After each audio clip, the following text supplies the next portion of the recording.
Ladies and gentlemen, welcome to the Above the Bar podcast, where each week we belly up to the bar with a new guest, find out what they do, who they are, and what makes them great. So sit back, relax, and enjoy.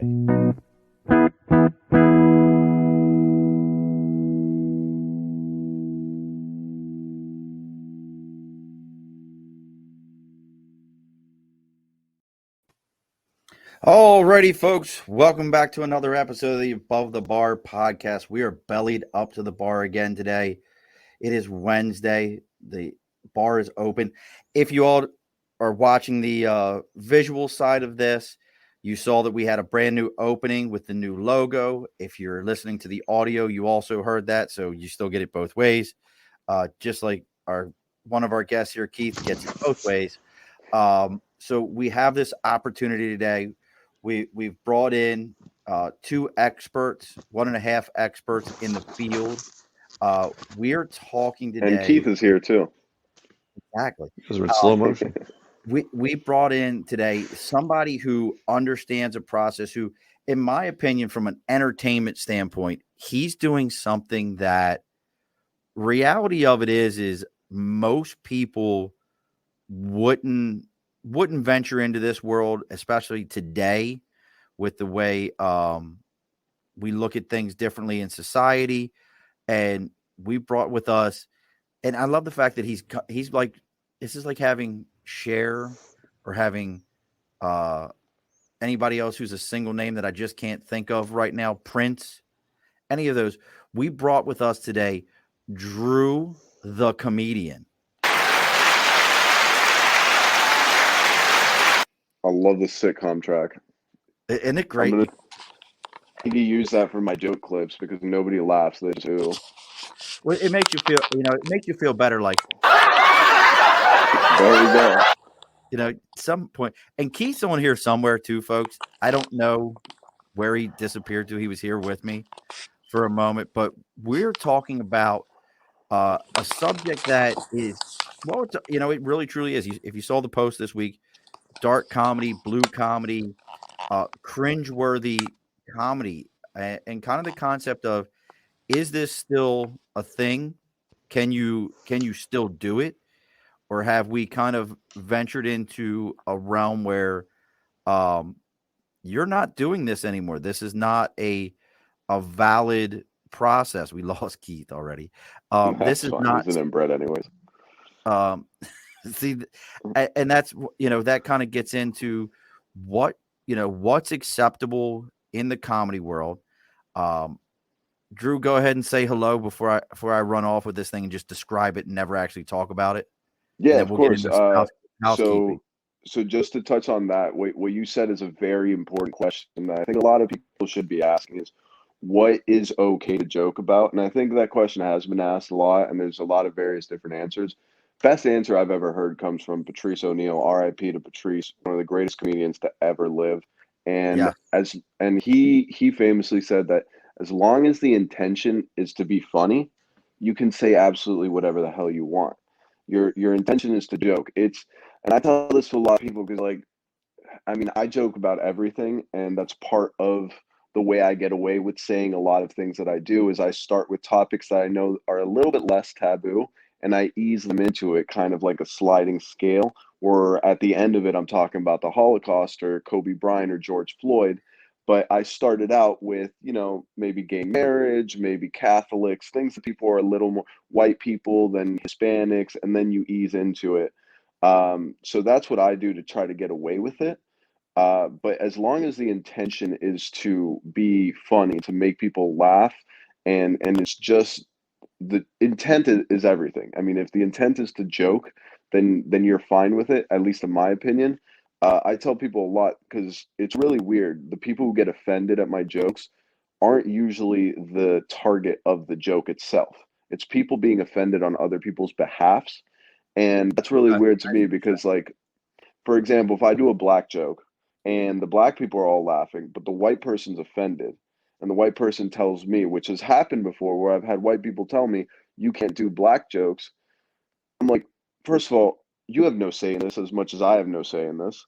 And second of all, it's more racist to think that you have to stand up for a different group of people because they're too thin-skinned to take a joke, um, that you would be fine if it was directed towards your people, but these people are so sensitive. This group, this demographic is so sensitive that you should not joke about them because they don't have a sense of humor. That, in my opinion, is more racist, telling people that you can't joke about things when your intention at the end of the day is just to make a joke. And I would have, and plus, when I make a, let's say, a race joke, I'm playing with stereotypes that are already existing. I'm not creating any stereotypes. I'm not saying anything that hasn't been, that nobody's heard before. I'm just using clever wordplay and wit to play with what you already have established in your head as a previously existing stereotype. So I'm really not doing anything other than just kind of wordplay. And if you get offended at that, but 10 jokes down the line, you were laughing at the Catholics and you're laughing at the Hispanics, Right. that kind of, like, you're cherry picking at this point. I have more respect for someone who's completely offended by everything I say than someone who's like, I liked half of it, but that one joke really messed me up. I understand what you're saying, and let's get it. I want to get into that. Let's do our housekeeping real quick. Of So course. first things first. If you liked the opening, you liked a lot of the pictures that we had. Media by Dibs, your connection for all things media, from logos, marketing Shout out to campaign. Media by Dibs. The guy's an Yeah, animal. he is amazing. Make your ideas a reality. Mention the phrase "belly up to the bar" for 10% off your first order and your free consultation. Also, as always, sticker and a cause. If you've got something, whether it's you're doing comedy like Drew and Keith, you've got a charitable organization that you're supporting, something local, I don't care what it is. If it's something you believe in, you've created a sticker. Hey, if you reach out to Keith, he'll get you stickers made. Um, Reach out to Dibs. Here's what you got to do. So you can have Dibs make your design, and then Keith will make you a sticker, and then Dibs will make you shirts that you can wear the design on. And then at some point, Drew will make fun of you for I what you're was just gonna say wearing. that. And then you can come on here and complain about the fact of what happened, and we'll advertise everybody again on here. So it all comes full circle, sticker and a cause. And the last thing is, we always want to grow the bar. Everyone is welcome at the bar. Everyone has a right to sit here and enjoy the bar with us. So with that said, make sure you take a moment and share this to every yard sale site that you belong to. And I'll have to ask in a minute. My cousin Aaron wants to know who is the broken guy. I'm assuming she means you, Keith. That's my cousin Aaron wants to know who's the broken guy. Oh, I just can't get anything to work. It's infuriating. I say I'm Well, I broken too. mean, It's broken English. um, that's great. My cousin said, "Who's the broken guy?" So make sure you take a moment, share this to all the sites that you belong to, so that they all get this opportunity. Because remember, the goal with sharing this is to get kicked off of every yard sale site that you possibly could belong to. So that is our You goal. kicked, Yeah, all the you want to yard get kicked sales out of a yard sale? out of a yard sale site. Well, the best one was earlier before the show started. Drew said that Keith looks like he works at yard sales for a living, which is funny to me because there's a huge one in North Florida that my grandmother used to actually sell leather goods at, like belts and belt buckles and everything. So I'm like, I Oh, I know didn't that. know that was a full-time job. I Oh really, no, I'm sorry, Drew. My cousin meant you. He's actually in his bed right now, Aaron, because he has COVID. This is how dedicated he is to his craft. He has and it's COVID. not asymptomatic. It's like I'm dying. Like, he's actually dying. This could be his farewell show. We don't know. We haven't quite figured it out yet. It's gonna be a fun He eulogy. is wearing a U shirt, so I'll have to hook him up with one of the Marines that I served with, who actually has like a monstrous podcast that's that's a video style show on YouTube that is nothing but about the U. Really? Ed Reed follows me on my other Instagram. Does he That's really? a That's yeah, pretty that's a cool impressive. little plug. I That got a picture with Willis McGahee, DJ Dallas. I'm a huge UM fan, bro. Well, those are two. You've already named two Baltimore Ravens. You want to keep going? Yeah, I yeah. think like you're I wearing your wish I met boyfriend Ray or Lewis. That's one of Uh, my favorites. Yeah, Ray. Would Yeah. you say, Keith? He looks like he's wearing his boyfriend's shirt. yeah, Uh, it's adorable. it is quite adorable. Look at you. Uh, So, all that being said, so dark comedy. I actually meant to do this a minute ago. I wanted to actually look up the definition of what is dark comedy because I think, me personally, it's a very subjective and a sliding scale of it. Because Drew and I were talking about this beforehand, and we really want to approach this from the standpoint of how has it changed? What are some of the things that have changed about dark comedy? Because I can remember growing up, both of us said one of the best movies we ever watched was Mel Brooks' Blazing Saddles. I don't know if you could even begin to approach to make a movie like that today. Now I don't think you could even self-produce that type of movie. this is what Mhm.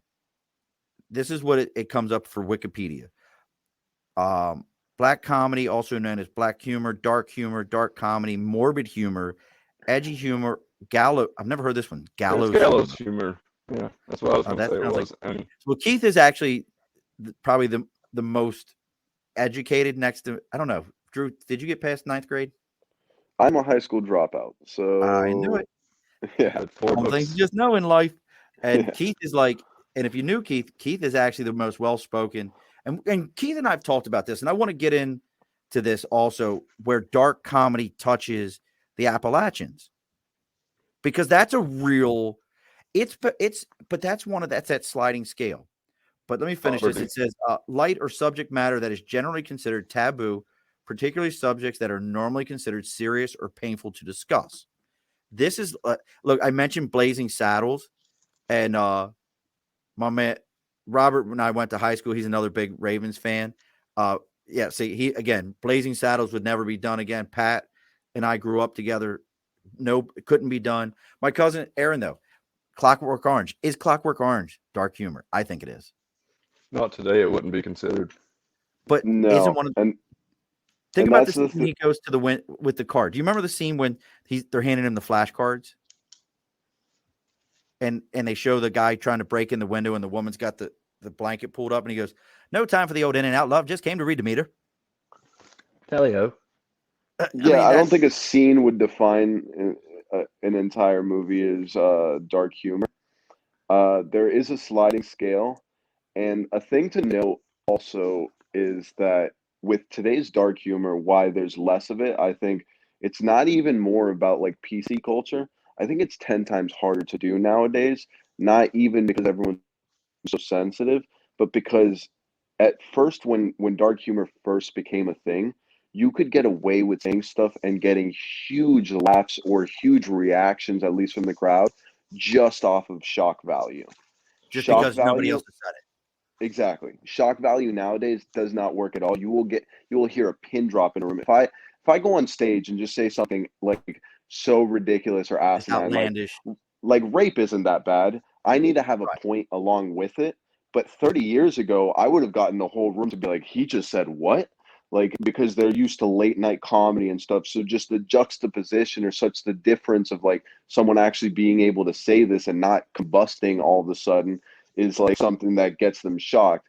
Nowadays with the internet and stuff, everyone's seen and heard everything. I got Right. to be clever on top of Well, I was going to shocking. say, is the audience so the biggest thing is we're also much more aware of. I don't like the term woke. I can't stand it. You're aware of other people and you respect other people. That's what that really should mean. Stop saying woke. You just sound foolish. But the reality of it is how much does that affect things like that, like being able to do what you do, like the fact of that you do this is it. People know that, hey, if you're going to see Drew, he's going to say some stuff that you're not going to say to your mom. Yeah, Yeah, you're gonna hear some of course. shit. Stuff And that is not acceptable at Thanksgiving dinner is probably going to be said. how so do you so how do you approach that, or really better than that, I'm gonna back it up even one more, Drew. Where in your head did you go, I'm going to take this risk? Because it truly is still a risk. Like, clubs could turn around and be like, "You're not doing that in our club." Have you mhm. had that happen?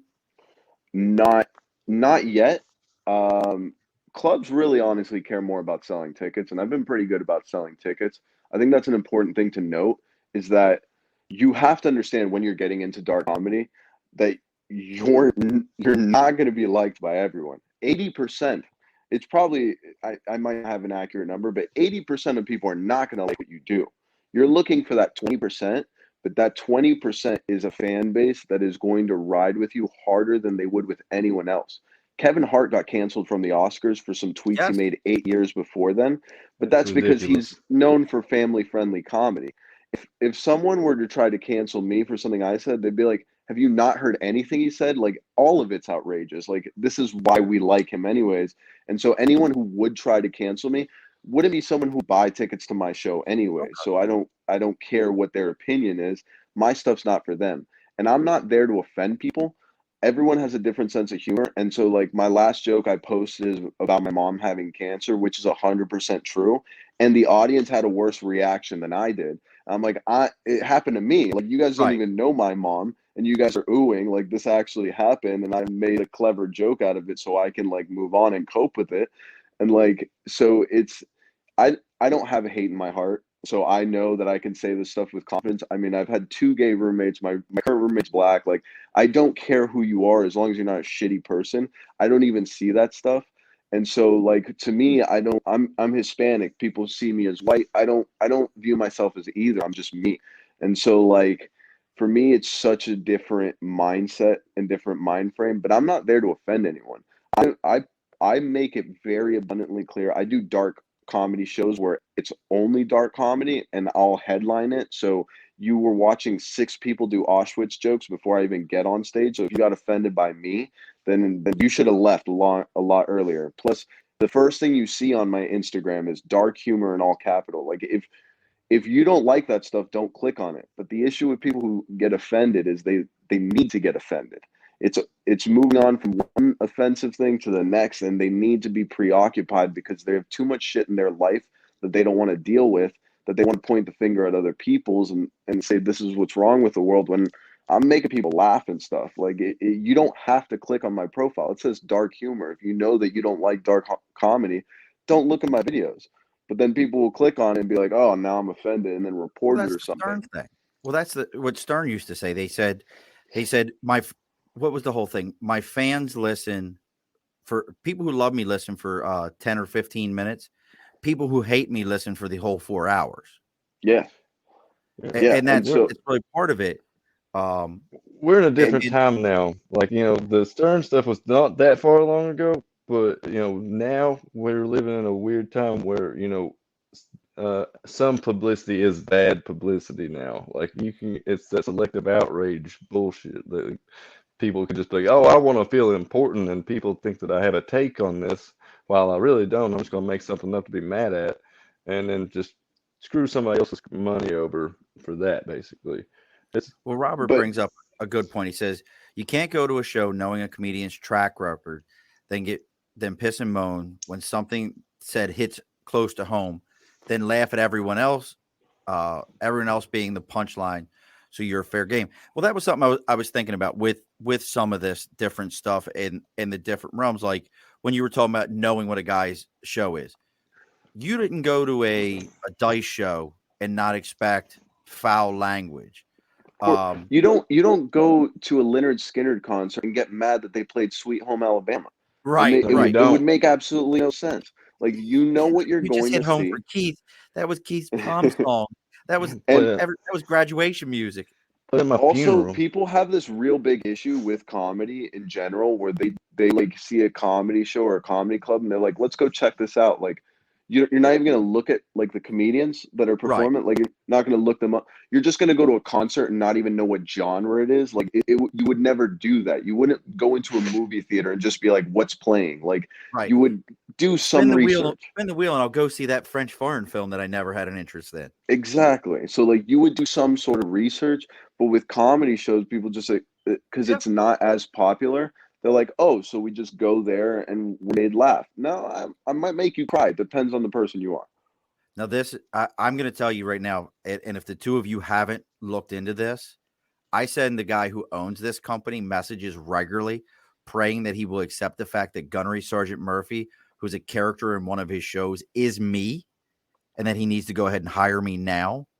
If you have not gone on Vet TV yet, that is Vet TV is 100% built for veterans, and it's veterans dark humor.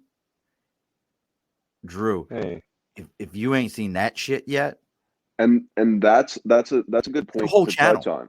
That's a good point to touch on because my dad was in the Marines for 8 years. My uncle was in the Army. So like, and everyone here, my mom, my dad, my uncle, my entire family was all born in Cuba, which is a third world country. Shit is horrible over there, Good but food.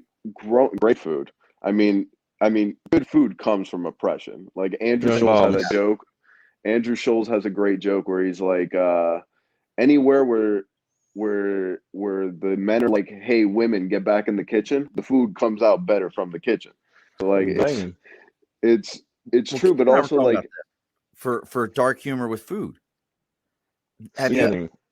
Yeah. have you ever seen? Now, this is a perfect example. Now, Drew, I hate to cut you off because this just came to mind to me. So you make a joke similar in that vein. Everyone's up in arms. I can't believe him. I can't understand why he would do that. Chappelle does the Anthony Bourdain joke. Have you ever seen the Anthony Bourdain joke that Chappelle does about suicide? Seemed I've like he had seen the all best of job. Chappelle's specials, so probably I just can't think of it off the top of my head. He does this whole thing about he goes, Anthony Bourdain, best job ever in Hollywood. He got paid to go to exotic places, eat exotic foods, stay in the best locations, meet people, hung himself in a hotel in Paris. And then he goes through this whole story of a friend of his who had a horrible life. All kinds of bad things happened to him. And he's like, I asked the guy, you should just kill yourself. Why haven't you done it? It'd probably be a better plan. Like, that's as dark as you're going to get in my book. Looking at another person being like, your life's that bad? I I do got remember that one where he's like, it. yeah, and you But why haven't does killed he get away yourself? with it? Like, yeah. Why would he get away with it? And if you and Keith did something like that, I should go this way because you go that way. Too big Well, to fail. What's there's that? yeah there's Too there's big a to lot fail. of comedians where they've already it's like what I'm saying, like me coming up, I'm not going to start clean and then go dark. That would kill my career.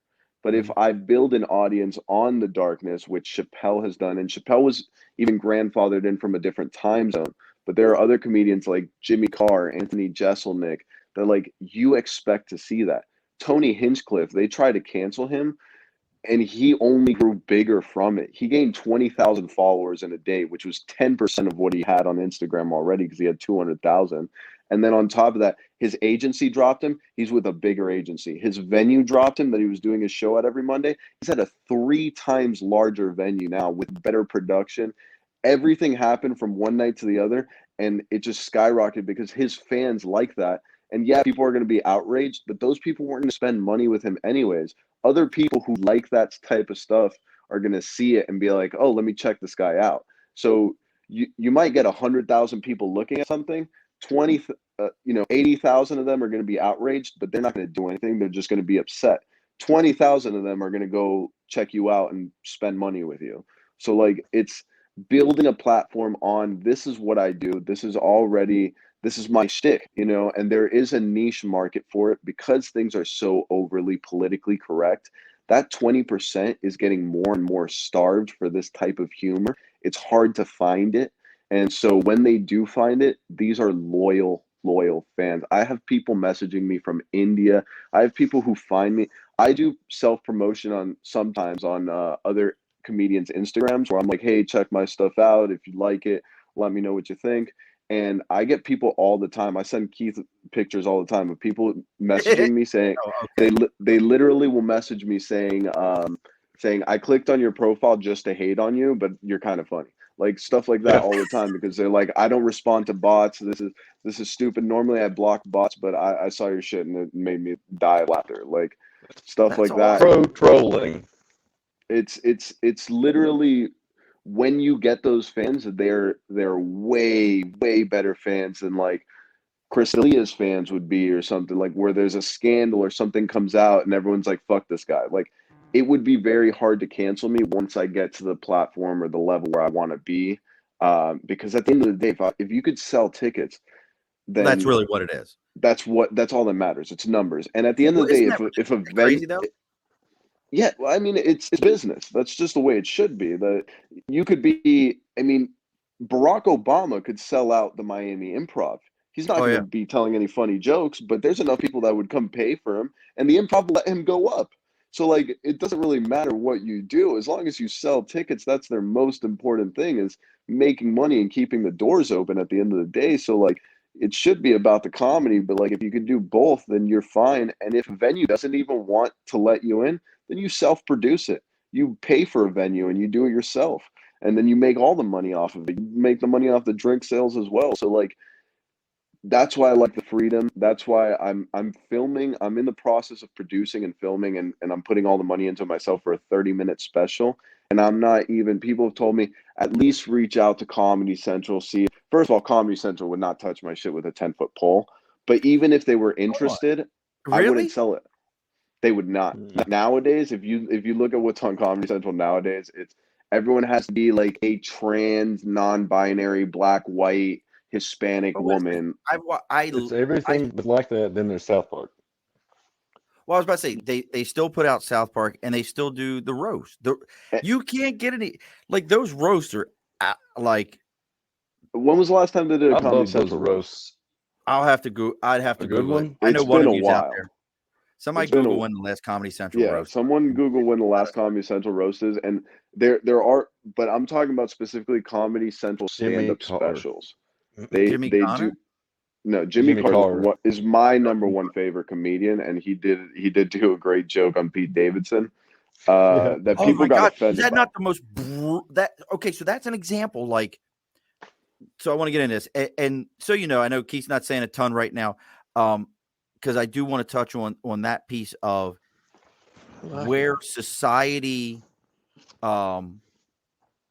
accepts dark humor and doesn't care about the group that's offended. So example I always use is, so my mother's family's all from Appalachia. They're all from Tennessee. They're all Eastern Tennessee, 100%. Which reminds me, Aaron, we got to talk about something that's going to blow your mind. Y'all ever done 23andMe? Blue Like people. DNA? No, No, I don't believe in giving my DNA over look, to a company. you've given your DNA to enough people. Yeah. That's why you say. Definitely. So I did 23andMe, and I had to talk to my cousin first because I don't even put that out there. And That's some I crazy found out shit. that no, I found out that her son's father is Owned a lot of related humans. to my mother's side of the family. So like Dude, he's actually on both sides. Tennessee fucking family trees are like fucking like phone poles. It's Oh, I just did tell her. straight I'm up and sorry. down. I don't remember if I told you or not, Aaron. But no. But here's the thing that you're talking about. So that's a completely acceptable dark humor to just bust the chops of anyone from Appalachia. Yeah. We consider them as ignorant, as dumb, as Dumb as if you fuck. have a twang to your voice in any way, shape, or form, you've got an uncle dad somewhere in your bloodline. Or a husband in your Keith is living Or future. a proof. husband, Yeah. So you're the probably thing so with dumb that when you that, smile, your heart slows down. Any one of these things is true. the thing with that is that's why I don't like punching up. I don't What does like that mean? punching up. It's To me it's pandering. Punching up is when you're making fun of a group that's socially acceptable to make fun of. So But like the those second kind of empower. I punch down always. So like it's easy to make fun Yeah. of white people, and I think it's pandering because like I don't do Trump jokes because regardless of whether or Biden jokes really, because it's too easy, and it's too easy to get the crowd on your side. It's like if I walk up and I'm doing a show in Detroit and I'm like, damn, Detroit's the greatest city of all time. Obviously I'm gonna get an applause break. I didn't have to work for that. So it's the same thing with like white people. It's just so easy for like people to laugh at and stuff. I like knowing that my joke is good, and my joke is good if I can make someone laugh at George Floyd. if I can make someone laugh at Kobe Bryant, if I can make someone laugh at the Holocaust, now I know my writing is solid enough where people are like, that was fucked up, but I see what you did there. And that's what I'm looking for. I don't even need you to be like, ha ha ha, that was hilarious. I want you to be like, I shouldn't be laughing at this, but I can't Now, help it. You now forced my either one of hand. raise your hand. Is that what you said, Keith? It forced my hand. You made me laugh. You made me laugh. Yeah. Now that's a question though, from either one of you. Have you ever been at a show, um, and you watch somebody laugh at a dark joke that was addressing somebody else that they felt like whatever they were somehow better in that situation to laugh at that joke, and the next breath you made a joke that they were like, oh wait a sec, now that's me. Have you ever had that kind of like, ha, hey, wait a second, now you're talking about me? That kind of like quick change type scenario? I've had some Well, slow reactions before, in that type of sense where like, but it's mainly shock first. People look around and then they feel okay to laugh. So I hmm literally have clips where like just if you just listen to the audio, you hear a pause, they register it, a shock, like an ooh, and then everyone looks around and then you hear people like laugh and almost like a sigh of relief. And it's the weirdest thing ever because you know they just want to laugh. So it's almost, It's was it's it a it's a acceptable in the weird thing, audience yeah, where to they're laugh? looking for approval to laugh. Group Yeah, Now, mentality. exactly. And you are in a group setting, so you don't want to be like that one guy where like I say something super fucked up and you're the only person like ha ha, and everyone else is like nah. Like so, I get it kind of, but just everyone should be relaxed. It's people need to understand that these comedy clubs are a safe space. Like I've done shows where it was dark humor only, and we said the most outrageous things, and instead of me collecting a paycheck, which at this level of comedy, you take every dollar you can get, and I fully produced the show. I sold 30 30 tickets in a 60-person venue, and we had standing room only, and we still had to tell people at the door not to come in, and I still snuck more people in. So we had like 80 people in a venue where it was like 60 only, and I did all this work. I hired all the comedians and everything, and instead of taking a paycheck, I donated that paycheck to charity because oh, actions speak louder than words. Because I can say all the fucked up things I want, but if I'm doing good things for people, if I, as a person, as a human being, I'm a good person, then it doesn't matter. Like I have no guilt. I have no guilt in my conscience whatsoever. So I can say these jokes knowing that I didn't do anything wrong. I see a lot of times people actually like, there's that white guilt going around where they're like, I can't laugh at that because, maybe I picked on a kid for being like that when he was younger or something, or like, I have none of that guilt. I can make fun of anyone and everything because it's all the same to me. I don't care who you are. I love everyone as long as you're not an asshole. So that's now, what I subscribe to. now, as far as charity, Yeah, are is you a that charity the now? is that the child of your dealer? Is that, does she work for corner at, Yeah, yeah. I so donated all to charity at the club. That's my whoever daughter charity is, sharing needles. uh, because it is what it is. But charity for needles. Yeah, no, So I mean, I just grabbed the money from the show and I donated it that's cool though. to the Now, government so we could get bigger cages for Mexicans. Um, see I can get that's behind that. see that's a Cuban saying I'm that. That's a Hispanic whole. though. I could say But now it. that's one of those things like, hey, I'm this, I can say that. But so I was talking today with my barber, and I'm curious from a community standpoint. I can remember when I was a kid, you always, especially in Baltimore, this was a thing. And I'm going to get to your question in a minute, Dibs. Um, Polish jokes were a big thing. Polak jokes. Mhm. Do You joke either about one of what you you, know. huh? You joke about what you know. But I'm Uh, saying like now growing up in Miami, growing up in Kentucky, so we had a big Polish population where I grew up at. Were Polak jokes a thing? my dad would do Polak jokes, and that's why I steer clear from them because it's dad humor, in my opinion. Okay, so Uh, maybe it was an age thing. Thanks for calling me old. Appreciate that. And on the next show, Really no, cut my it meth might on be command. it might be an age thing. Also, I don't know enough Polish people, and also, again, I like punching down. So, like, Polish people might be disenfranchised. They might be a minority in some places and stuff, but I don't see it that way personally. And I also have to play with like the majority or the audience's consensus. So like if you were to Okay. take a poll of like 100 people in the audience and you said what are the three biggest groups that are like affected by like inequality and stuff like that, Polish people would not be in, like, out of the 100 people maybe one or two would say it, but like it would really be. So I like to play with like already existing stereotypes, things that people already understand, things that like there's a community behind it or like everyone knows. So like I love making jokes about like things that just happen in the news because it's fresh in everyone's brain and stuff. Polish people, I think it might have been like too long now, or like at Right. least in Miami. So it's so that's part of that sliding scale. It doesn't is Keith is biting his face right now.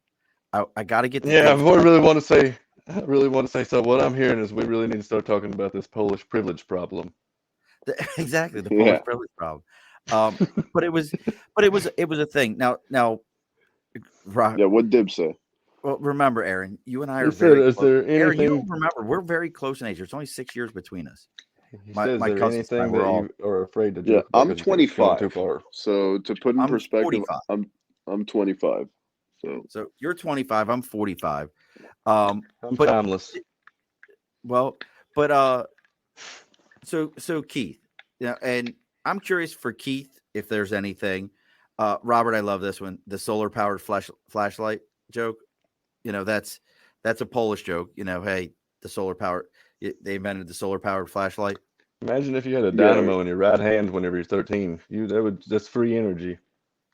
and also that's another thing I actually want to touch on the Polish thing is like, what's the stereotype that they're dumb, Well, right? that was what The always hard the workers. That's like the that. Polish joke. The one I always remembered as a kid was during World War II, and this is where it actually. But a lot of these come from areas, if you know their history. So the joke was during World War II, the Polish threw dynamite at the Germans, and the Germans lit it and threw it back. So Dumb and Polacks. and these are But clever, but but we're if you playing look with at one stereotype for all of these jokes. So you right, can, after you've heard like two or three, you see all the rest coming from a mile away. right, I love playing with black jokes because just first of all, black people have the best sense of humor out of any group that I've ever met. And I've never had one get offended, and I go for the jugular. But there's so many well, where can stereotypes we that find you the next time? What's the next show? Next show. uh next I don't know because I had to cancel a Well, what's couple of the things because of Miami COVID. He's General? dying, Sean. That's what I said. But Miami General ICU. yeah, exactly. But you could definitely I post everything on my Instagram. So if you follow me on Instagram, you'll see all my shows, and I do love posting clips. A lot of comedians don't. I love posting clips because I have over 400, 500 jokes. Some of them I haven't even taken the stage yet. So there's there's an endless amount of just one-liners, and my joke format is perfect for social media where it's digestible. It's not a 3-minute story. I could just tell you a joke in 15 seconds. You can laugh and keep scrolling. So my format is really good for social media. And so I love posting. And if I didn't post, I wouldn't be gaining 25 followers in a day. It just wouldn't happen if I just had pictures of me doing stand up because nobody would have like, An a understanding. preview or a teaser of what I do. But yeah, the thing with the Polish jokes, I think it's is really important to note is that there's that one stereotype that they're dumb, which of course it's not true. You can't generalize the population, but there are already pre-existing stereotypes that we don't have to create. We have to use for these jokes. But with other minorities and other groups, there's so many others. Like with black people, there's a million stereotypes. With white people, there's a couple. With Hispanics, there's so many more stereotypes, and there's so many different types of Hispanics that you can like play with it. With Asians, there's a decent amount, but it's really like bad drivers, good at math, small penis. Like it's all been said. So I like to touch things where there's more for me to play with, and I like it to be dark, but dark because of the fact that it forces me to be a better writer. I can't get away with shock nowadays in 2021. You can't get away with shock value. So it has to be something that is written really, really well and really clever. It's got to have a misdirect at the end. You got to throw some red herrings in there. You got to let someone think you're going one way and take a sharp left turn and then use something that they already know in their head to kind of use as a callback. So you're using a stereotype as a callback for your setup. And so there's a lot that goes into it. I'm not just up there saying like horrible shit. Right. Like Oh, I'm it is flirting. an art. Right now, Keith's flirting with my cousin. It's okay. Don't worry about it. Oh, There's a whole nother dark thing going on here. and Um, so but I no, think now hold on for a second, though. I want to yeah, pause you for a second, Drew, because now be kind of going to Dib's point there. So Miami's a very diverse series, and look, if you're down in the Miami area, take a moment, go look up Drew the comedian, see where he's at. Make sure you're following him on Instagram. I meant to actually, that was my own fault. You put that back up there, there Drew we the go. comedian. That's where you can find him at. Make sure you're taking the time. Keith, local Circle K, Piggly Behind Wiggly, Walmart. Walmart, Kroger's.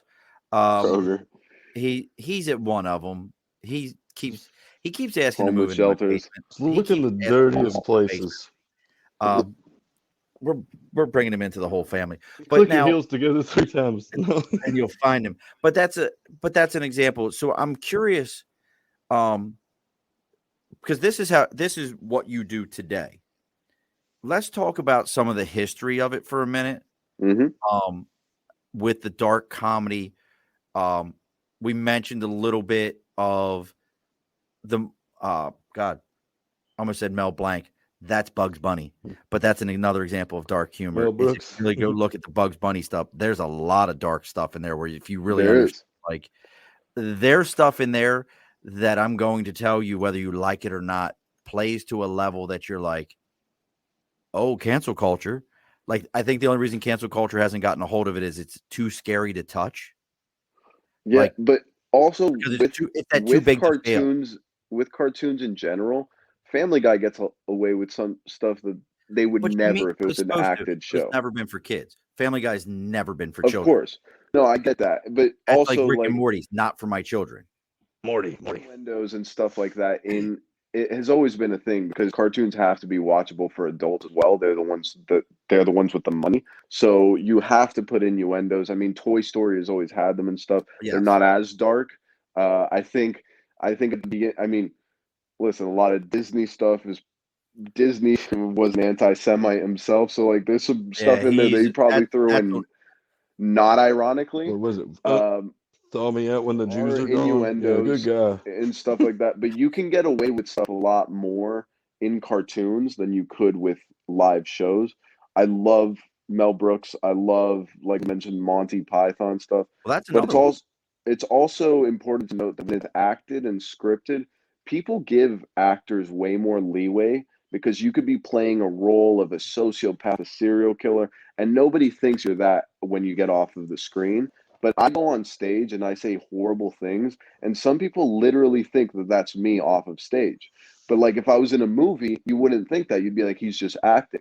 So why is it when I get on the stage, everyone else is doing comedy, but when I get up there and say some horrible shit, it's now a TED talk or I'm trying to make a point? Like nothing I say is I true know. up there. What do you know, Keith? It's just like Chappelle. Like I think people really have a good sense for whenever someone's being genuine and talking about something out of a place that's not coming from hatred, and they're really just trying to point at the most like ridiculous aspects of a like societal problem and trying to point those out, and just make people think about it in a different way. And they might not exactly see it that way, but they recognize it as it not being a harmful intended thing. I don't know. I think satire is a little bit harder for people to understand, especially when you're because I almost play a character on stage where I'm being ironic the whole time and I'm like I'm doing self-deprecating humor, but I'm playing the role of an asshole. So like it's satire completely, but people common sense is getting increasingly less common nowadays. And so people don't get the nuances. People aren't big comedy fans, especially in Miami. Yeah, it's very diverse, but this is not a comedy city. There's too much shit to do. Where like you see UM games, it was the UM was the greatest football team of all time in all of college history for I don't, many oh, years. I got a question for you before we get into the football thing, because I don't understand football whatsoever, but I know comedy. Do you think that people are incapable of like Jesus, that sounded like an unenthusiastic hand job. That made me sad. Okay, do you think that people are like not able to see the nuances of it, or we've kind of given them so much shit from like just bombard them with like short memory like type shit that they can't pay attention to it long enough to like appreciate nuance. I think comedy itself is just not a popular enough art form. I mean, if you go up You to a got to be bunch of smart to people get in it. if you go up to a bunch of people in the street and you ask them, "Have you been to a comedy show?" Most people haven't. And like you have to, and some people have gone to comedy shows, but they're just a fan of a specific comedian, not of stand up in general. So they might be like, "Yeah, I've seen Kevin Hart," but you're like, "Okay, can you name three other comedians?" They're like, "No, Kevin Hart's the funny one." Like, I feel like you Joe know, and Rogan's got a lot of fans like that. yeah, and it's great. I mean, as many fans as comedy can get, like, perfect. It's better for everyone. But I think like that's a real big thing that deterred me from. I thought I wasn't a fan of stand up for the majority of my life because the mainstream comedians are not my type of comedy. I was in a really dark place and I found certain comedians. I listened to Jimmy Carr's Greatest Hits. It's on Netflix. It's one of the best hours. There's more laughs per second than any other Who comedy is it special again? I've Say it ever one more heard. time. Jimmy Carr Greatest Hits. So He's a Jimmy British Carr is a comedian. one-liner. He's a British comedian. He's a one-liner comedian. He started comedy at the age of 26 and quit his job. And he's worked on writing jobs with Ricky Gervais, which is the writer of The Office. He's done a lot of great things, but he's a one-liner comedian. He goes super dark. I mean, like some of his jokes are like one of my favorite jokes of his is say what you want about the Make-A-Wish Foundation, but they can really work to a deadline. And like he just like it's just such word specific jokes that the writing is perfect and it's short and quick like that, and he'll move from one thing to the other, and he has over 10 hours of free content on YouTube that you can check out, and his Greatest Hits is on Netflix. It's an hour of his best jokes put together, and you Oh, will what a die of face. laughter if you have this type of humor.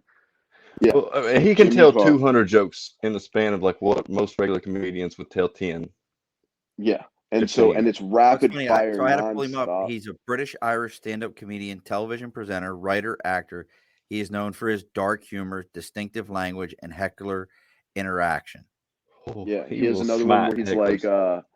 he has one where he's like, if only Africa had more mosquito nets, we could save millions of mosquitoes from dying needlessly of AIDS. Like, it's just that type of like, go for it, do whatever you want, Like but I it's feel the that sigh right now, like that you're talking about. Like that's, Tongue in cheek. it's just like, And then the other special that I heard that really was like, okay, so there's a side of comedy that I truly enjoy and like can really make like bring me joy. And that's what I was like, I want to do that. And that's when I got into it. Was I listened to Anthony Jeselnik's Shakespeare, which is in my opinion probably the best album of all time. I think Jimmy Carr's the best comedian, but Anthony Jeselnik's Shakespeare, which I don't even think I've seen it, but the audio is on like Spotify and iTunes and all that stuff. If you listen to that, it's like broken down into bits, but if you listen to the whole hour, it is fucking hilarious. His timing is so perfect where he lets laughs drown out and like then goes into it. His God. tags on top of his jokes are just perfect. And so that's the type of stuff. Then I also two podcasts that I really give credit to. Your Mom's House, which is Tom Segura and his wife, and then Kill Tony, which is hosted by Tony Hinchcliffe. And it's a show where it's like a talent show where each comedian gets 1 minute on stage, and they'll have judges behind them, which are all other comedians. If you do good, they talk to you about your life and stuff. You do bad, they roast the shit out of you. But it was Well, something where like I heard a bunch of shitty comedians go up, and I was like, you know what? I might not be good enough to write jokes and like do it on stage, but I can at least do better than that asshole. And so like that was something. If you're thinking of getting into comedy, watch Kill Tony. You'll see people who've been doing it 10 years, and you'll see homeless people who tried it for the first time. Like you'll see everything, and you'll be like, all right, there's somewhere I could land in between there. And you just really need to get the first time out of the way. But I that's you, remember Keith. what, huh? Somewhere in between a homeless person and yeah, professional comedian. I I got all remember kinds of homes. I had such a skewed view of comedy before I even got on stage that I thought I was just going to come out like guns blazing. My first ever joke on stage was something, it was so niche. It's something I wouldn't even like use for anything. Like I wouldn't use it as a clip or anything. Terrible. But it was so niche and specific and outdated. Garbage. But I thought it was a good joke because I had just gone with my ex-girlfriend. She was from the school, so I had just gone like through helping her move out of her dorm. So when I went on stage, I was like, it was fresh in my mind, and I'd just written this joke, and I thought it was going to get a great response. It was an outdoor show, which always sucks, but it was my first time on stage, and I'm reading from my phone, and I go something along the line. I don't want to. I mean, you can't butcher it too much because it's not that great of a joke. But I was like, I'll in tell one after it. 2007.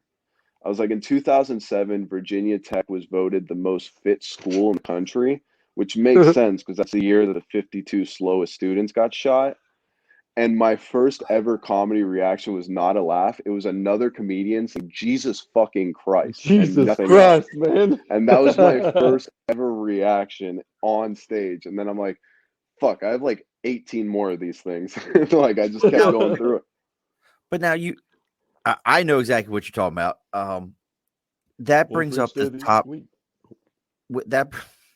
That brings up the topic of, is there a timeline for things? Because I used to always like the show. What was it though? Last Man Standing, or Last Comic Standing. Yeah, Last Comic Standing. I like that show. Definitely think they've made some bad choices. The year that whoever that kid was that ended up going to like Universal Studios and doing shows, and he sucked. And the guy who came in second was like an amazing comedian. Josh Blues come out of that show. Ralphie Mays come out of that show. Right. Well, who's the kid?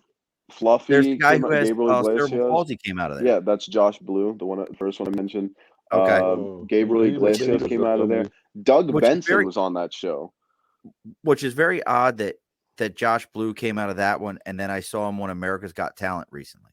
Yeah. Like he's a very talented, well-known comedian that did America's Got Talent. I found weird too, because like once you're at a certain level, you shouldn't have to. Sam Morril did America's Got Talent. I know a couple other people did too, but when they were like younger in their career, Josh Blues had multiple specials out. Like he has, right, like he's well known. It was almost like, but it almost felt like the show needed a known face to kind of boost something up there. But the reason I bring it up is probably, I'm telling you, I like America's Got Talent, but sometimes there's like it's rigged. They would never let me on the show. No, you're not going on there. Yeah, in the general vicinity. They're lucky. They would be like, listen here, this is America, not Drew. But it brings up the topic of, I don't remember the comedian's name, and somebody who's watching or listening right now can send it to you. There was a gentleman one year that did America's Got did Last Comic Standing, and he made a 9/11 joke, and he was Middle Eastern descent, and he got kicked off the show because he did it in New York City, which is absolutely dumb. Well, this was like a couple. I bet you this was like 2000, somewhere between 2003 and 2006. So this is where the topic. This is where the topic of Keith. Who was it? Joe Machi. Oh, Joe Machi. Joe Machi's great. He's not Middle Eastern, so I don't think so. But he's well known now. He got through it, but he made that joke, and they were like, "You'll find your audience. There's going to be people watching. The network doesn't like it, but it's going to cause a fire. There's going to be talk about it. But this is where you have to understand when it comes to too soon. So too soon is a thing that applies to the PC culture. But when it comes to dark comedy, you want to be the first person to hit a dark topic. It's almost the difference where like I was saying that it was outdated, the Virginia Tech joke, because the shooting happened so long ago. But if it happened the week of, it would have made my joke even better. I was doing George Floyd jokes George Floyd jokes during the riots. Like it was day 3, and I was fucking going on stage doing George Floyd jokes. Keith, read that. I'm in shock right now. Sean, you know I can't read. Shock. I did funniest the highest mom level in of America. education. Read Oh, that. I did Funniest Mom in America 3 on Nick back in like 2006 or 2007. Only got on the first show. I was in the top 60. I was too dark for Nickelodeon. Hello. So Nick that's my can't. cousin Erin, that's so great. And she stopped. She took care of her mom. That which she got her. Erin got angel wings for that. She's guaranteed her spot there. Uh, uh, Better than me. Mine's Go just take care of it. home. Tell Aunt Joyce I love her. But yeah, that's crazy. I didn't know that about my own cousin. This is too crazy. So, Drew, I'm proud of you. At no point did we have to call 911. No, At, no, I've at actually since we've been flowing, I was feeling literally like Breathy. I was gonna throw up before yeah, this, like but I thought Keith was going to have to save you. That didn't happen.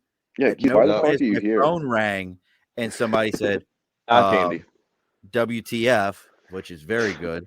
Uh, but this is such an interesting subject that, there's so much to it, so many different elements to it. I mean, this is one of those subjects that we can go on forever on because and it's very subjective. What you think is dark Not that and just subjective. I comedy. mean, they're just What? stupid Say it again, people. Keith. Like, Dark No, does Keith have a was talking. Hold genre on. where Keith was mumbling. Let him mumble. oh, I said, like, it's not that subjective. There's really like a pretty easily found common denominator. The people that always are up in arms about shit are the dumbest people in society and the people that have the least going on for them. So, I mean, come on, of course they're going to make a racket. And sometimes well, people listen. I don't think whether something's dark or not is subjective. It's kind of cut and dry. Like you can kind of, I mean, there's some gray areas, but Yeah. when it comes to whether you're offended by that or not, that's Yeah, but subjective. the way that you handle it in turn, like I can't give anybody offense. They can only take it, and that's I don't where think I. there's many, yeah, I don't think there's many people who say a Holocaust joke isn't dark. Like it's dark, Right. but whether you laugh at it or not, that's where the Yeah, that's subjective part of growth. it comes into play. Being able to look at something And that we've done but before and be like, all oh, that was but fucked up. regardless of like whether it's dark comedy or it's clean comedy, it's all going to be subjective. You could do clean comedy all day, and I'm going to be like, that's trash. No, Or you could have a really good bit that just didn't happen to be dark, and it makes an interesting point, and I laugh at it, and I'll be like, you know what, that was a pretty good clean comedy bit. Now, But do you in like general, Sinbad? who? Sinbad. No. I mean, there's there's At no point in time, nothing he ever did made you laugh. that's he's the issue decent. with comedy, and that's very important to note for anyone who wants to get into comedy. Quality over quantity, because it will you could look, if I'm a fan of yours, I'll watch you for 10 hours, but if I don't like your first 10 minutes, I won't listen to anything else. There's too many other comedians, there's too much other stuff out there. So like he could have funny stuff, I just wouldn't know because the stuff I've seen wasn't for me. So Too that's clean. what's really important for it's not even clean, it's just whether I find it funny or not. I have like most people, I have a very low attention span. You have 5 minutes to make me laugh, if that. If I don't laugh within 5 minutes, I'm moving on to the next comedian. There's too much other stuff on the internet for me to look at that can make me laugh, for me to sit through and wait till you to get to the good part because you had a 15-minute build up to the story and a Hey, big punch at the end. that's why he's a one-liner. He ain't got no attention span. He forgets where it's going. Yeah, neither does anyone else. So one-liner comedy, Well, it's not as common, but I think it's a great it's perfect for social media platforms, I think. I've I was learned a gonna lot from you. say everything I not to mean, do. for real. No, Yeah, everything nuts. but now that's you bring that up. Now, do we have? Is it more?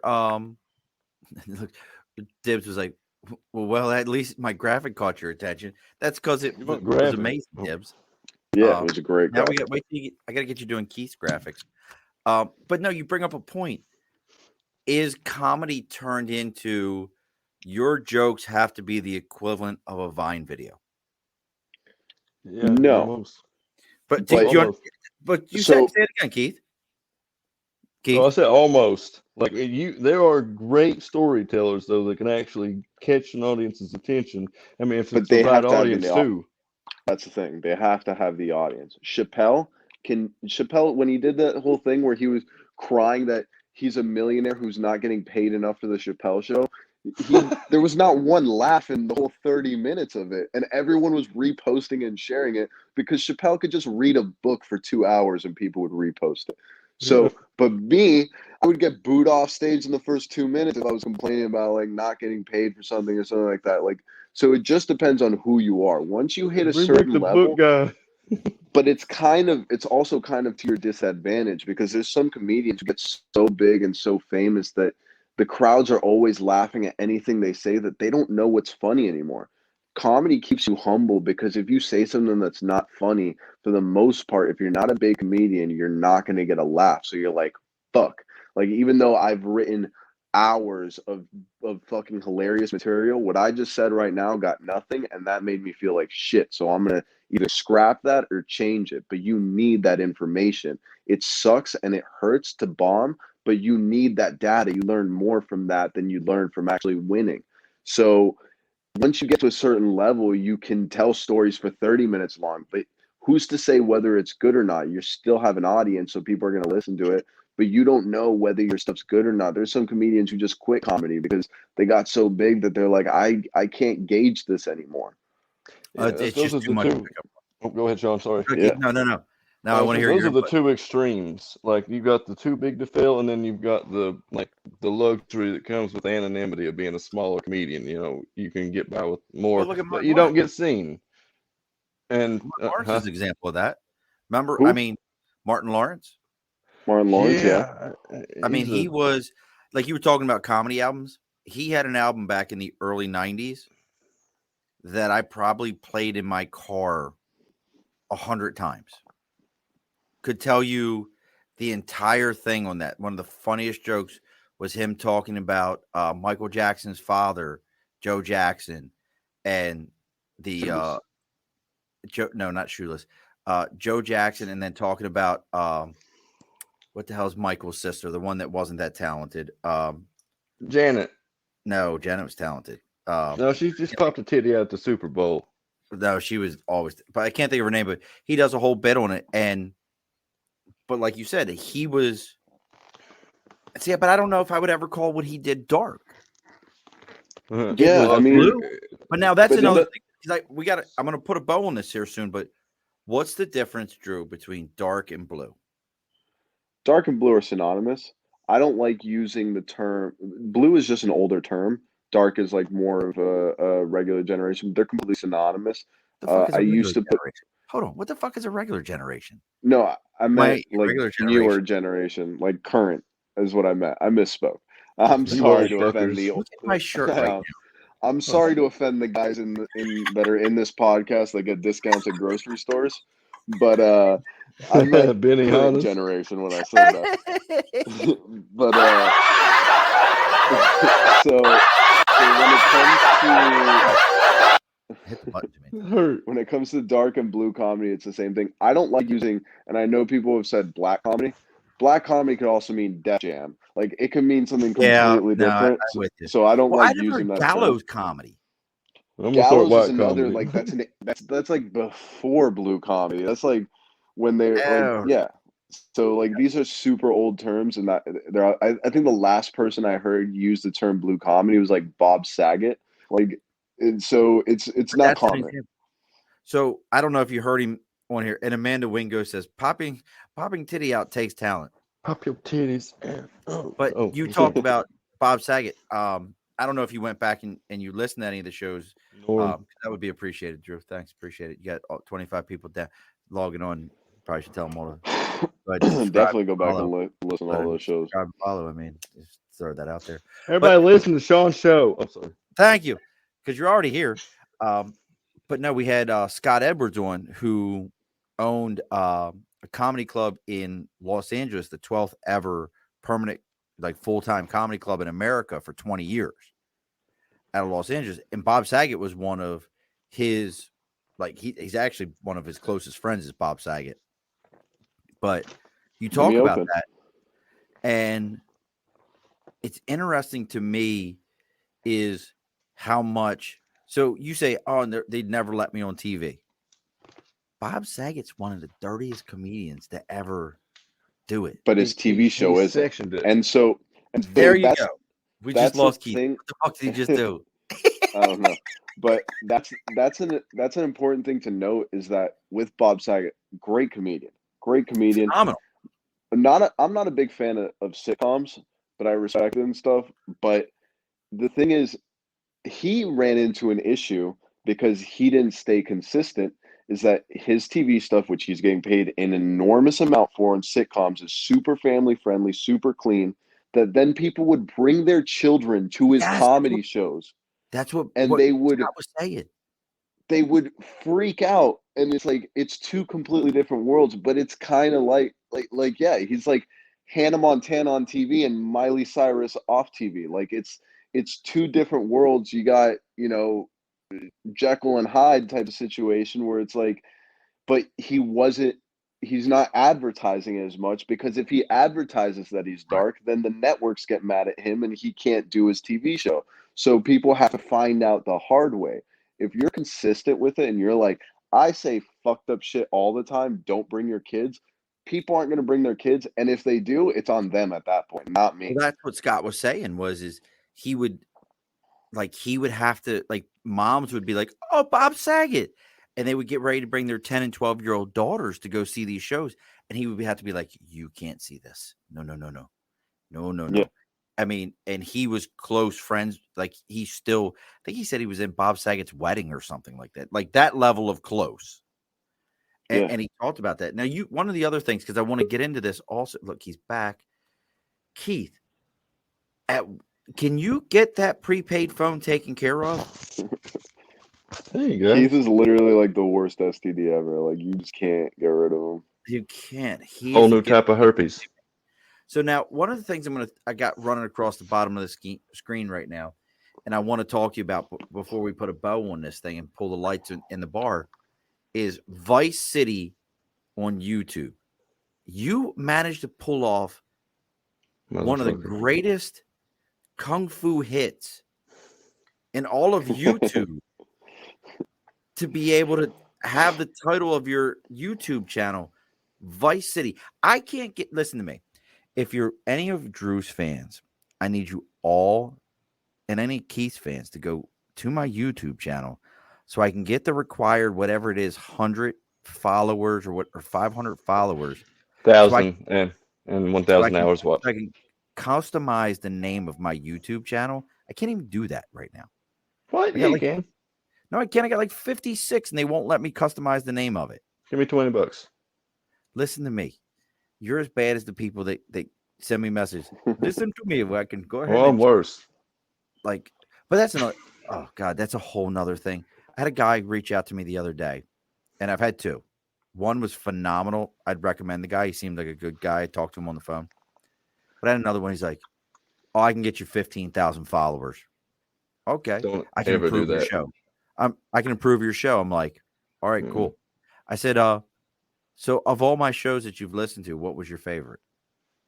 Oh, I don't give a shit. And he goes, I've never listened to him. Yeah. So how are you going to improve my show if you've never listened to it? Yeah.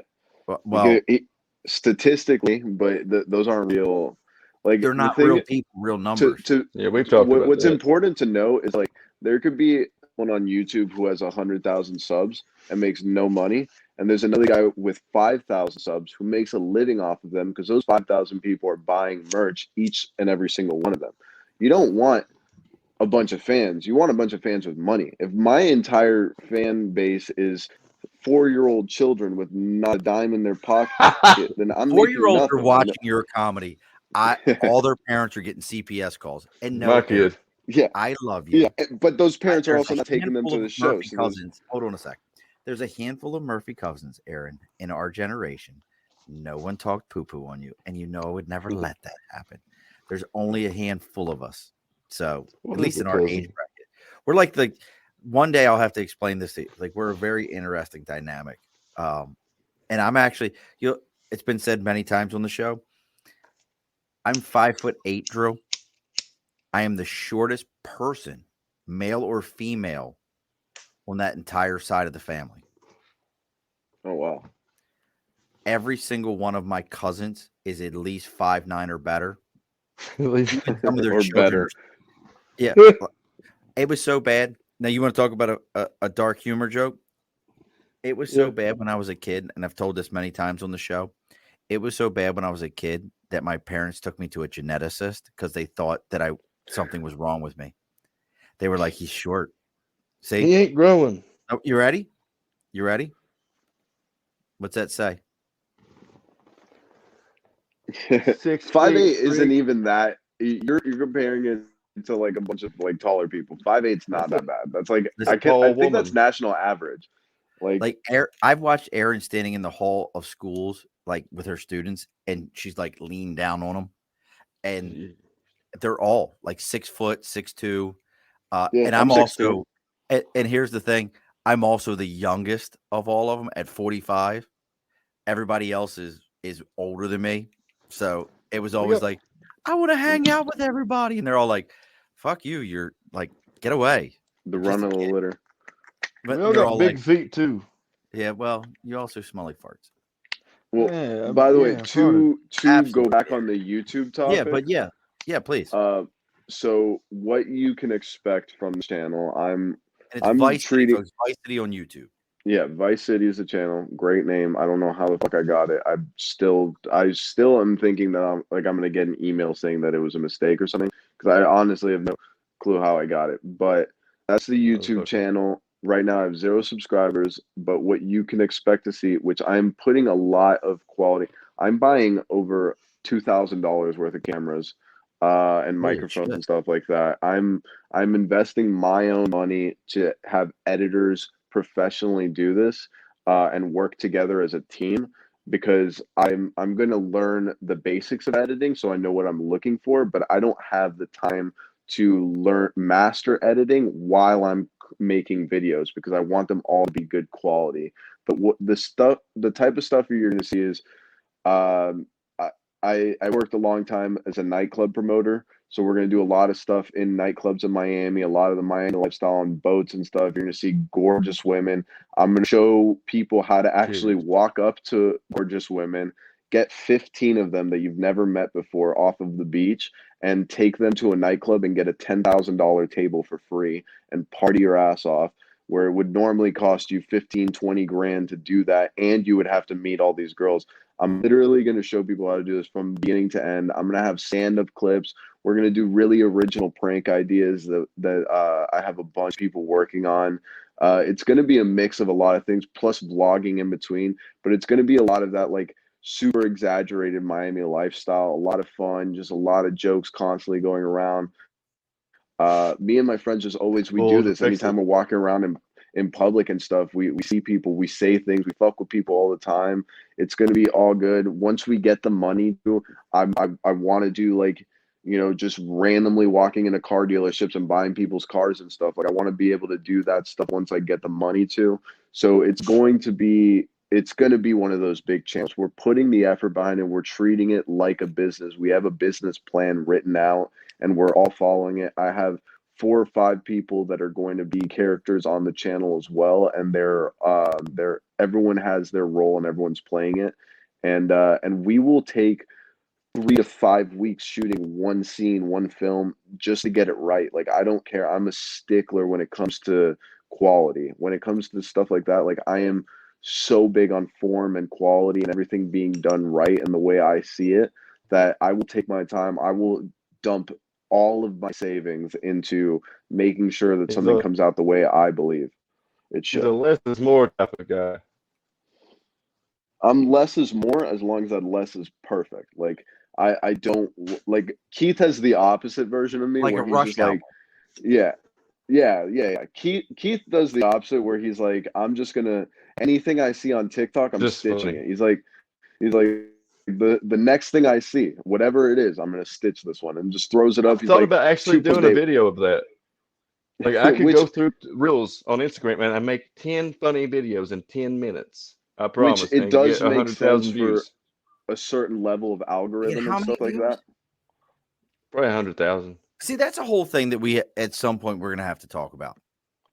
So I love if you didn't see him, and Keith's seen him, and I love Keith because at least he likes my stuff because out of sympathy. But I like you. I love that statue filter. on TikTok. You Yeah, really I've seen. do. I know you love do. that thing. To me, this is the most amazing thing in the world. And my wife's like, my son looked at it the other day, goes, "Why did you make Julius Caesar French?" And I went, "I don't know, because it's shit work." If Oh, you I know only knew.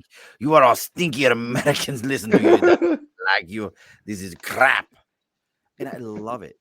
But So Keith will tell you, I'm the guy that goes, "Well, I'm making a video about this. The algorithm should be this," and he goes, "Murph, you suck at this." I've never seen anybody be more naturally wrong about an inclination. I can't. I'm not good at it. yeah, I'm talented. I'm going to tell you right now, and I firmly believe this, and I don't give a shit what anyone says. You should. Joe Rogan's not talented. He is in his way of being a kind he's of talented in a lot of listener. Listen to me. I watch him on the hunting shows. I love Meat Eater, the hunting show. That's where he gets all of his, like, eat elk and eat this animal and that animal. Listen to me. You know what he is? He's a Hungry. big son of a gun who. Well, hold on, because it depends what we're talking about. He's been doing comedy for 30 years, and he's a His black comedy belt. is in amazing. I used to love his he- stand-up. He's also a black belt in jiu-jitsu under Eddie Thank you. Bravo, He used and to tell took the him most amazing 11 stories. years to go from. It took him 11 years to go from brown belt to black belt. I guarantee you, and I'm a not black fighting belt in him. Taekwondo. I got guns. I'm a black belt in Taekwondo. I've seen his kicks. He has technique. So it depends what we're talking about specifically. Yeah. So No, he no. is talented in Hold on. something. I'm not fighting him. I am so shaning him. You know what it means to shane somebody? You ever watch Walking Dead? Game No. of Thrones. Shame. I've seen it a couple times, but didn't Shaning get into it. somebody in Walking Dead is when you shoot them in the knee and let the zombies eat them, Oh, so you can get away. Oh, okay. That's shitty. That is shit. Oh, you got to see it. Shane does that to a guy. He like shoots him in the knee and then runs off. But Such a shame. Hilarious. But and this is what I mean, from a podcast standpoint, I think I'm every bit as good as he is. I just don't take DMT or eat pure elk meat or any of this. Hey, well, you never tried it either. Also, you could really expand your also, horizons. Yeah, I mean, if you want to go through it, you also weren't there, like it being like the originator of podcasts. You don't have 2,000 done, like originator of podcast, the biggest guest Kevin of Smith. all time, Kevin Smith.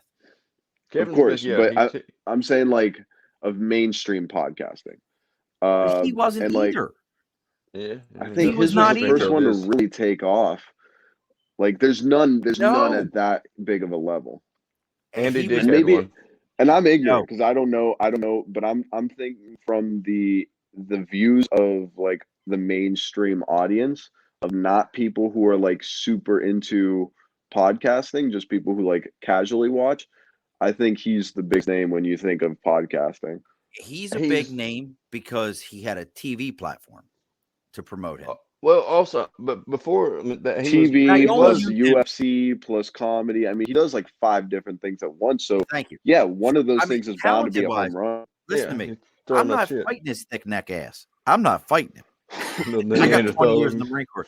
I learned what air superiority means. Carpet bombing. Yeah, I hate carpet. But no, what I'm saying is, and the reason I bring that up is I actually do listen to his show and I do find him entertaining. And he does have the ability to get to some really amazing guests. So, but the two of you have another talent. And I know I keep saying I want to put a bow on this thing, but the two of you have a really amazing talent for your social media platforms that are impressive. And Keith, my cousin Erin, wanted to let you know that she's smoking also. You are smoking, girl. I would be smoking if I didn't have COVID. Matter of fact, I should take a dab. This is dark humor and so uncomfortable. But how do you get your I hate to say message because that just sounds stupid, but how do I put Keith into everybody's eyes? Right, like I keep telling Keith he just needs to do all my posts for me. Dibs will make the post. Keith will go ahead and post it for me and put the right stuff in there. And then I guess I got to get Drew to go ahead and say something about the shit so that all of you will come out and Well, listen. ask But Keith what happened when I first created TikTok with 0 followers. would Like, you have like 11,000 downloads or some stupid shit like Oh, that? it's more. my first video ever on TikTok in 30 minutes. I had 0 followers. I had just made it, and then I posted a video, and it wasn't even good quality. I just wanted to post, and I didn't think anything of it. But like, if I could go back in time, I would have posted like more recent clips or just better clips, better audience reaction, and me not trying jokes for the first time. Like, I have a bad habit of just like wanting to post these jokes so quickly because I have pride in them. But my first ever post on TikTok, I have 0 followers, 0 posts. I'm following 0 people. Brand new account. I just made it. I make a post. Nothing happened. And then in 30 minutes, I have 80,000 views in 30 minutes. And then it gets deleted for hate speech. My joke was, and I stand by it to this fucking day, it's one of my favorite jokes that I've ever written because it's fucking smart and it's dark as hell. And so my joke was, did you know, and this is true, I worked with a bunch of Orthodox Jews, so I know this to be a fact, that if you're Jewish and you have a single tattoo on your entire body, they will not allow you to get buried at a Jewish cemetery. Absolutely. I guess that's why every Jew with a tattoo on their wrist got cremated. And so that's the joke. It got me in trouble. But then I post another joke, and that one is still online. That one's the one where I go, I just recently broke up with my girlfriend because she kept gaining weight. And I know that makes me sound like an asshole, but in my defense, I'm not ready to be a father. Yeah. That one's still on TikTok. It has like 230,000 views. I have another one that I did a Kobe Bryant joke, and that one got like 60,000 views. So like these things all climbed up. And then I had a couple others that were like climbing really high up, and they all got deleted. I have like 7 or 8 that got deleted, so now I'm completely shadow banned. But that's when I That's the realized that funny thing, there's shadow an ban. audience for this. Shadow ban's a whole thing in and of itself. Yeah, Well, that's what happens very when you piss annoying. off the algorithm. Yeah. Keith I will piss teach them me about off. the algorithm. He teaches me about it all the time. I It's piss them always off changing. big time. So with me, it's but I learned because I also got some things deleted on Instagram, and now I know that I can hook people in with some somewhat dark jokes and pretty dark jokes for the average audience. But if you like that, then come see me live. I'm giving you a reason to pay for me because what I say on stage is 10 times. They will not allow me to put this on social media. I will get in trouble if I put this on social media. So if you want to hear like no holds barred, come pay and see me live, and that's where you're really gonna get it. So it almost works in my favor because I'm gonna post some somewhat taboo stuff for the average public, but the really No, you won't. outlandish, crazy shit, that's gonna be live, and you have to pay for it. Oh man! Oh shit! Where am I still here? The You're fuck? still there. Oh. Haha. I wanted to see if something worked. This Oh. was a moment. This was a moment of me playing with. I got confused, Sean. So, all right. This is So, a COVID dab for the boys. Oh, are you oh! dabbing right now? Before you end it, Hold on a I second. had My man has got COVID and he's COVID dabbing. dabs, baby. yeah, Yeah, but that will do. Someone mentioned that Keith was smoking, and then someone else was smoking, and now I feel left out, and so I'm taking a COVID dab for the Peer boys. pressure. What are we working with? What are we working with? Some live resin. Oh, I'm so not. I'm not that guy. Sean, hey, oh, no, never mind. I'll mute my mic so you don't hear the fucking torch, but keep talking. Is that what Oh. you use as a torch? Hold on, leave the torch Yeah. going. Leave it going. Open your fucking. Stop being Everyone. soft. Stop being This is super how to soft, here, Drew. this is how to smoke crack cocaine with Drew, the Stop being comedian. super soft. You got it muted, Drew. Can I unmute you? I can unmute him.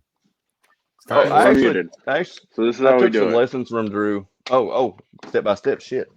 Hold on a second. Wait a second. Maybe my cousin is smoking what I thought she was smoking. Maryland, that Yeah. shit's legal in. Hell yeah! What up? This is Miami. It's not legal. It's not legal, but it's Guys. not legal in illegal. Florida. It's legal medically, but like you're crazy if you're gonna go get a medical card because medical shit is garbage. I can get way better shit off the street and way cheaper. Hey, I got a great story from one of my buddies getting a medical card. He went up to Michigan. He went up to Michigan whenever they first started legalizing it medicinally, And he told us we went in and actually to the waiting room together, and I heard him say this. The doctor comes in and said, "What's wrong with you?" And he said, "I got these growing pains, doc." We were 19 and 20 years old. And the doctor, I swear to God, looked at him and said, "Son, nobody needs to live like that." And just wrote it out for him. And we got stoned as shit and took our happy asses back to Kentucky. Yeah, what'd you think? You actually needed glaucoma? Like, no, dude. Growing pains. Yeah, man. You can literally say anything. I know, Be like, stupid. It's like, it hurts when I don't smoke weed because I like weed. Like, they'll yeah. give it to you. Look, I sometimes get anxiety thinking about flying on an airplane. Also, I'm gonna cough like a motherfucker because I'm sick. Well, But that's what I'm about to say. You have a lung disease that's killing people, and you are about to put that shit in there. yeah, The iron lung. I just had surgery on my nose as well because I've gotten it What? broken so many times, and Man, I Why did you have also your nose have broken so many times? Hold on a sec. Did we have our nose broken so many times because of dark humor? How do you break in something that's I've cartilage? never gotten into a fight from comedy. He talks about Joe Rogan. That was a big Joe Rogan thing. Was he used to do his comedy, and people would be like, "Hey man, you can't say that," and he'd be like, "Look, bro, back off," and people would like come at him, and he Oh, would I'm beat Joe people up. Rogan. I'll kick you in half. Right? Like Joe's a bad dude, but I'm still Yeah. a better podcaster. Well, see, Joe's got this amazing like skill of not ever giving up, even when everybody's telling him what he's doing is a stupid thing. Well, I remember watching him on radio. What was it? Radio Watching him on TV. radio. What the hell was the name of that show he was on? News radio is what it's News called, Radio. Thank you. It was actually a good and show. and that's what made Joe Rogan so successful with podcasts is that so many people told him when he'd started it, "You're fucking retarded," and he just kept doing it. And he literally in his first podcast didn't even have sponsors, didn't have any views, and just kept getting better at it. And then It was with now Red Band, wasn't it? yeah, and now he gets $100 million a year on just the Spotify deal, not even the sponsors on top of that. So like, I thought the Spotify deal was 30 million. 100 million. That's where I was need too. to be. 100 million, and that's not including the sponsors that Spotify still allows him to have. Plus, he has his YouTube channel where he can post clips of the podcast, which has like That's not 10 million subs on his YouTube channel. So like that's that not motherfucker that's more than has fuck to- you money. Yeah, there's at least 150, 160 million dollars coming from that podcast annually. See, that's where I need to be. Yeah, we'll get you there, Sean. Don't forget about me though. Well, We look, need a Carlos I always Mencia. tell all my guests this, and I've had some pretty famous Hollywood. Neil DeMonte does his own thing in Hollywood. He's been there for 20 years.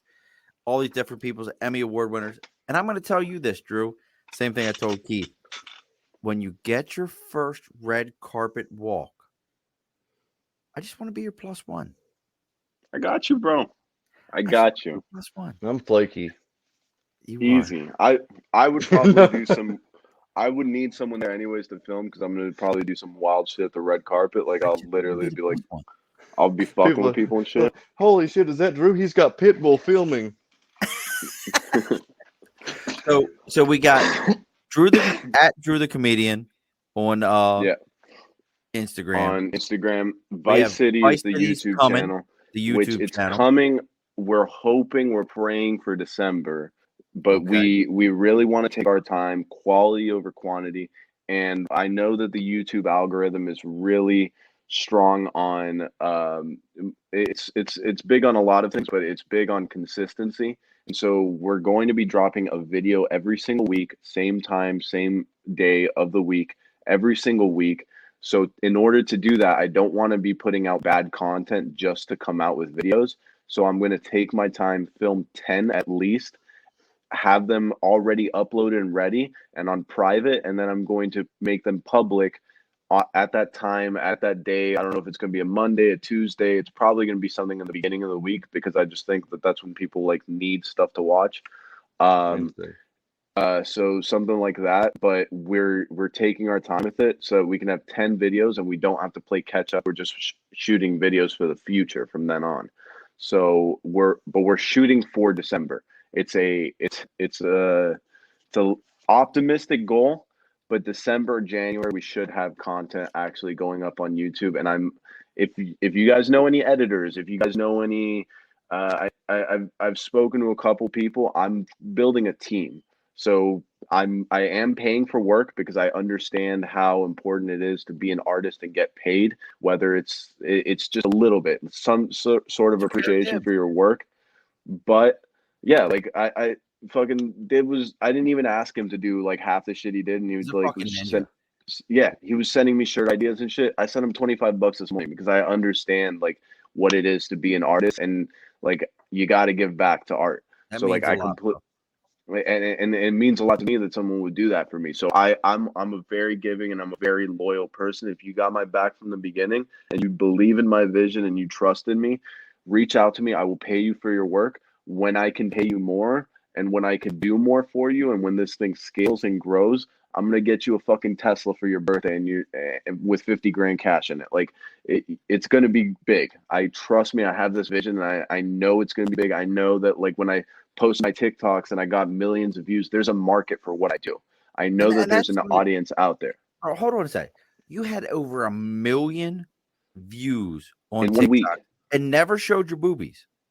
No, never showed my boobs, didn't do any stupid ass dances, just told jokes on videos that I didn't even like. I just posted them up there to have something to post.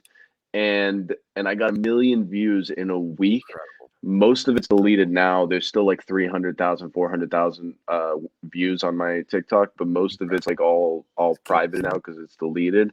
But I got all that with zero previous following, anything like that.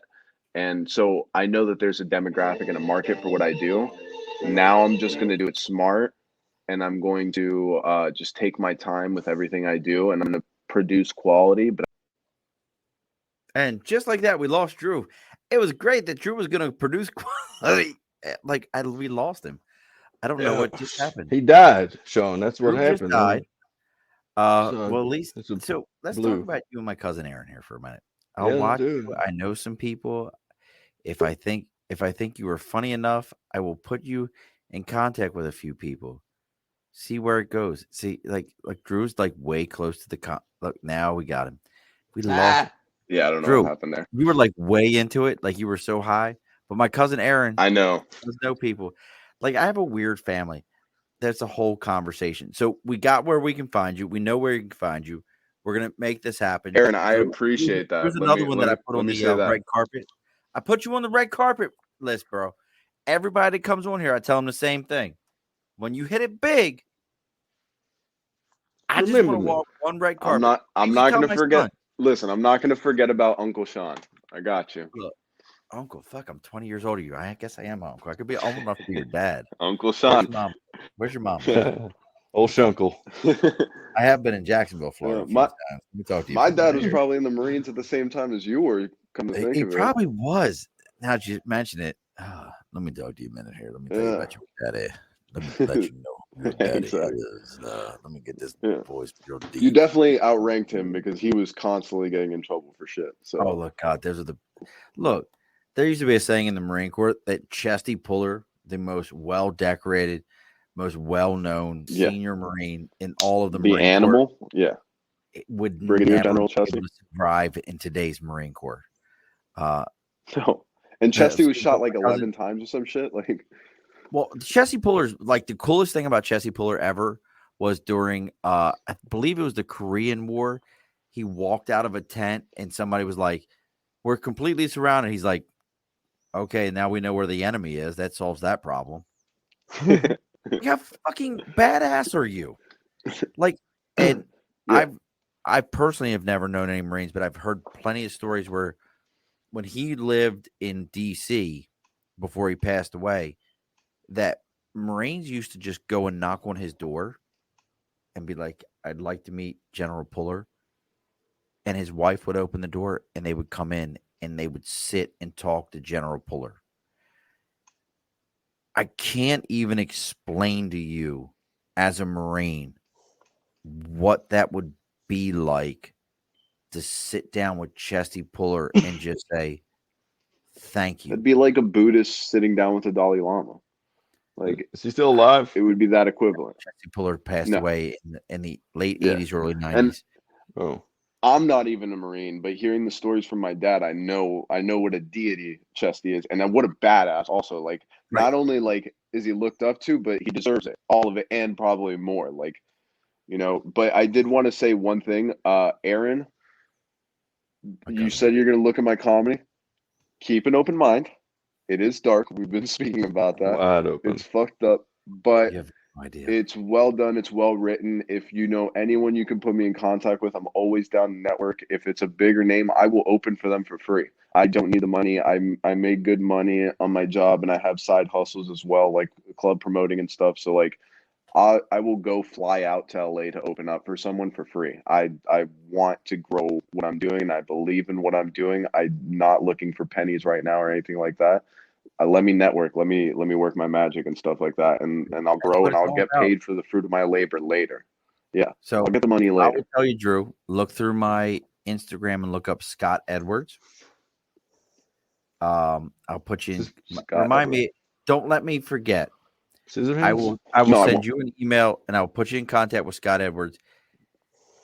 That's my comedy guy. That's my Thanks. like doing 300 downloads. Our Scott Edwards is doing 300 downloads a week on his podcast. He does a lot of like already pre-done shows that comedians have done and then rebroadcast, but he also talks to some of those guys. He just knows a lot of folks.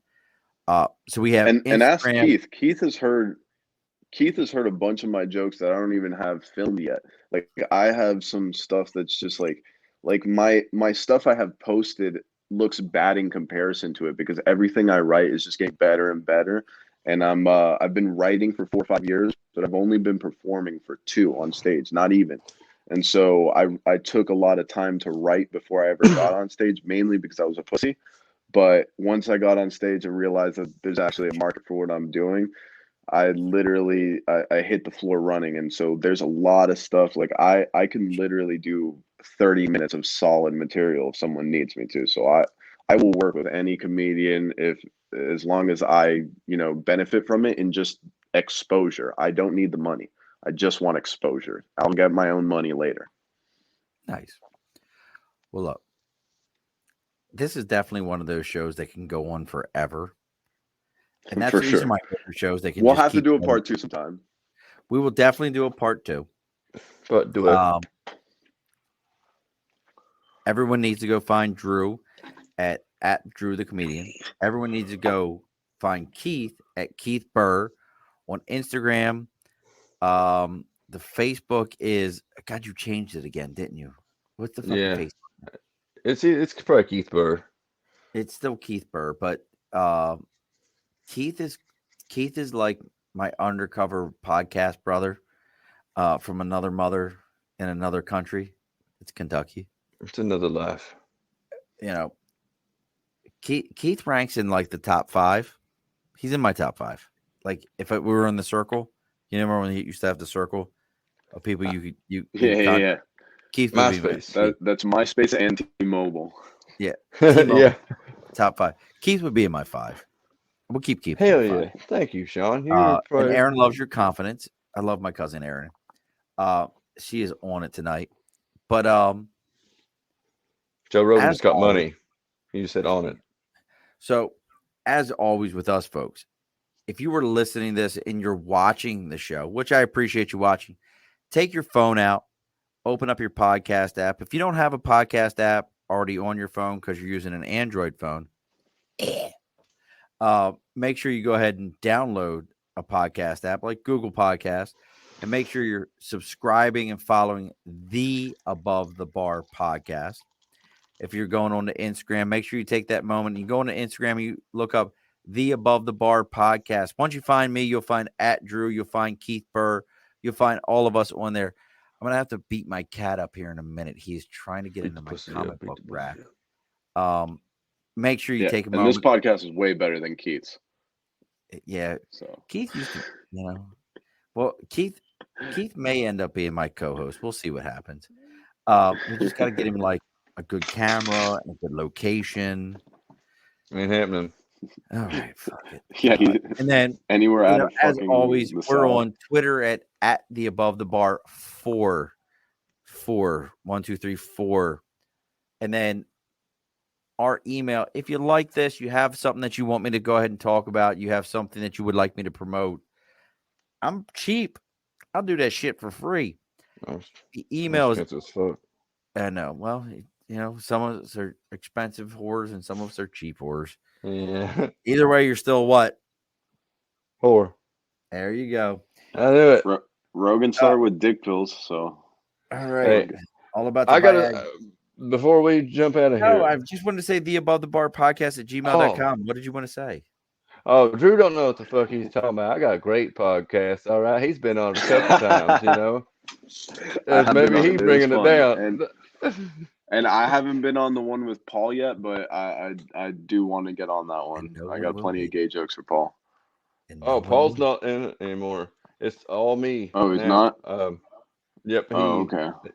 He said that he had some obligations comedy wise. He is really getting a lot more exposure and attention, which I can understand. I wouldn't want to do some podcast either if I were him, and I'd focus on that fully.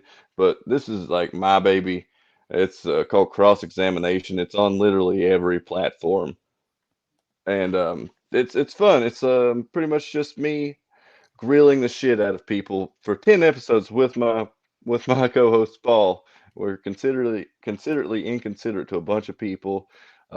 We just look at the episode titles if you give it a chance. Like that should be enough to hook you in. I write all that shit. I do the editing, and now it's me. I've got a bunch of guest comedians, guest hosts coming up soon, and it's good. I'll be on there soon. Yeah, he will if you act right, and if it's just it's something I'm proud of. I actually listen to it myself. It's a good podcast. I've jumped on there without even being on the podcast, so that takes a lot for me to do. And Sean, honestly, I said it earlier that he's one of the most professional podcast hosts I've ever worked with, and I've done quite a few podcasts, but this guy's on his shit. Like this guy's gonna blow up. He's really, really, really. He takes this shit seriously. Anyone else, I would have canceled because I was feeling absolutely horrible before starting this shit. But Sean calls me and I take a Xanax and a dab and I'm good to go. Xannies and a dab and we all feel better. We could end all war. Xannies and a dab. That's a good way. And I think that's a great way to sign off. Yeah, all right, that's a great way to sign off. I appreciate you having me. Keith, what's your last words, brother? Something cool. All right. And as the guest there, Drew, you get the final word. What is it? You want me to end it with a joke, or you can end it with whatever you want. You get the final word, brother. You got sugar. All right, let's end it with a joke. This one's one I'm working on right now. It's not finished, but you guys are going to get some behind the scenes footage. And before I say this, because people are going to definitely tune out. Do not log off after I close this. Yeah, bar stacks, bitch. All right, I'll stay. So this is some behind the scene information. I have this on film, so nobody can steal the joke. So it's already on film. But this is the one I'm working on. Follow me at Drew the Comedian, because I know people are going to hang up after I say this joke because it's terrible. But I don't know why there's a huge debate in this country about civil rights. Like, of course, black people have rights. Of course, black people have rights. They have the right to remain silent, the right to an attorney. All right, that's it. I'm done. I love that one. Yeah, you told me that one the other day. This has been an Earplug Podcast presentation. Found on earplugpodcast.com, iTunes, SoundCloud, and wherever your favorite podcasts are found.